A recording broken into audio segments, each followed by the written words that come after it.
여러분 얼마 전에 통과는 되지 않았습니다만 크게 논란이 됐던 정치권에서 주민자치 기본법이라고 하는 법에 대해서 혹시 관심을 갖고 계신 분이 계신지 모르겠습니다. 사실은 우리가 살아가면서도 직접 피부에 와 닿지 않으면 잘 모르거든요. 더구나 이제 어떤 특정한 분야에 종사하는 그런 전문가라든가 그다음에 이제 공직에서 어떤 역할을 하는 분들은 관심이 있을지 몰라도 일반 대다수의 국민들은 저를 포함해서 누군가가 제대로 이야기해 주지 않으면 모르는 게 허다합니다. 이제 그것 중에 하나가 주민자치기본법이라고 하는 건데 제가 사실은 이미 유명을 달리했습니다만 박원순 시장 시절에 훨씬 그 이전에 성미산 마을이라고 하는 그 마을 공동체에 관해서는 제가 오래전에 그 마을에 사는 어떤 모 방송사의 기자와 친하다 보니까 얘기를 드린 바가 있습니다. 이제 그것이 나중에 보니까 박원순 시장 때 와서 그 마을을 운영하던 책임자가 결국 전체 어떤 뭐라 그러죠? 마을 공동체를 이렇게 확산해 나가는 그런 정책을 주관하는 그런 책임자로 있었다는 얘기를 들었습니다. 저는 이제 우리가 살아가는 마을에서 서로 마을 주민들끼리 모여서 의견을 모아서 보다 바람직한 방향으로 어떤 뭐 마을의 여러 가지 대소사, 뭐 아이들의 교육이라든가 복지라든가 또 여러 가지 그 주민들이 참여해서 할 게 많지 않습니까? 그게 얼마나 좋은 그런 취지인가 이런 생각을 해보고 살았거든요. 근데 이제 최근에 제가 어떤 인사가 쓴 책을 이제 선물 받으면서 또 그분의 말씀을 들으면서 보니까 우리가 좀 뭔가 생각을 할 필요가 있겠다. 그러니까 한마디로 얘기하면 주민자치기본법이라고 하는 것이 어찌 보면 기존의 우리 공무원 조직인 동사무소라든가 이런 공조직을 무력화하는 그리고 요즘 제가 또 충격을 받은 것은 뭐냐면 그 개인정보에 관해서 굉장히 지금 요즘 관심들이 많고 아주 정보보호법이 굉장히 까다롭거든요. 그래서 여러분들도 아시다시피 우리 학교에 근무하는 뭐 교장 선생님들이라든가 또 전문직들, 일반직들에서 그전에는 교육수첩이라는 수첩을 만들어 놓는데 이제 교육청 단위뿐만 아니라 교장들의 모임에서도 서로 간의 전화번호라든가 주소가 등재된 그러한 친목 모임에서조차 주소록을 만들지 않습니다. 그만큼 개인정보 보호에 관한 것이 무척 중요하고 또 그것이 까다롭게 법으로 되어 있거든요. 그런데 여기 경우에 그 주민자치위원회에서 뭐 관할 서장이나 경찰청이나 이런 데다가 어떤 특정한 사람의 정보를 요구하면 줄 수 있다가 아니라 반드시 주도록 이렇게 명시가 되어 있는 거예요.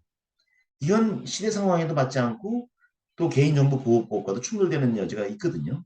근데 그러한 주민자치기본법을 결국 정치권에서 밀어붙이려고 하다가 결국 좌절이 됐어요. 근데 제가 법을 잘 모릅니다만 제가 저 같은 사람이 단순한 그저 뭐 학교 교통에 근무하던 사람이 이게 보더라도 이것은 좀 아니다 싶어요. 좀 심하게 얘기하면 주민자치가 아니라 결국 인민자치, 주민을 인민으로 바꾸면 되겠더만요.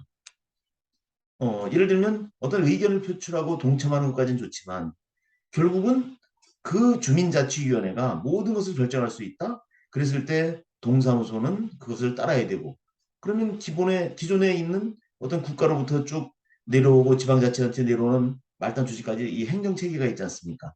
그게 의미가 없어지는 거예요. 무력화되는 거죠. 그래서 야 이건 좀 아니다. 어떻게 이 지경까지 왔을까? 그런데 벌써 이미 많은 그런 것들이 그 이전에 박원순 시장 시절에 많이 활성화되어 있더라고요.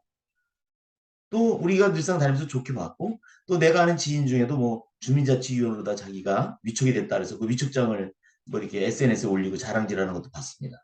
근데 그 사람도 그게 어떤 바닥 정서가 있는지는 모르고 거기에 참여하는 게 아닌가.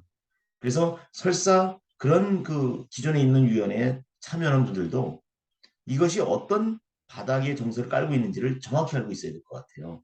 그래서 사실은 대통령의 지지율이 오르지 않은 것도 여러 가지 이유가 있지 않는가 이렇게 추론을 하게 됩니다.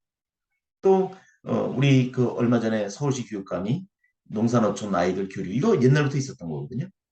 그것을 결국은 뭐 이렇게 반강제적으로 한다 뭐 이렇게 얘기했는데 좀 오해가 있었던 것 같고 이제 그런 것도 사실은 따지고 보면 굉장히 그런 어떤 바닥 정서를 볼 때는 그런 것과 무관하지 않다는 그런 의심을 하게 됩니다.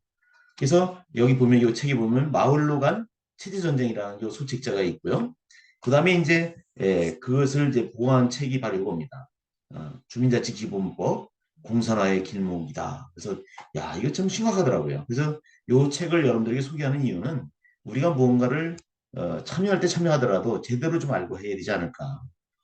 우리는 분명한 것은 자유민주주의와 시장경제 원리를 가지고 살아가는 그런 대한민국이라고 하는 것. 이 체제를 결국 전복시키거나 이 위해를 가려고 할 때 우리는 그대로 있어서는 안 되겠다. 그러니까 앉아서 결국 어떤 그 뜨거운 솥 속의 그 개구리 모양 자기가 어떻게 되는지도 모르고 당할 수 있는 그런 위험한 길목에 있다라는 위기감을 여러분들에게 좀 같이 공유하고 싶고요. 우리가 좀 뭔가 그좀 긴장을 하고 살아야 되겠다. 그래서 우선 오늘은 이렇게 간단하게 주민자치기본법이라고 하는 것이 있었다라고 하는 것과 그것이 갖는 의미, 그다음에 각 지금 마을마다 퍼져 있는 마을 공동체, 주민자치위원회가 어떤 그런 위험 요소를 갖고 있는지도 우리가 좀 알아볼 필요가 있다는 것을 여러분들에게 호소드립니다.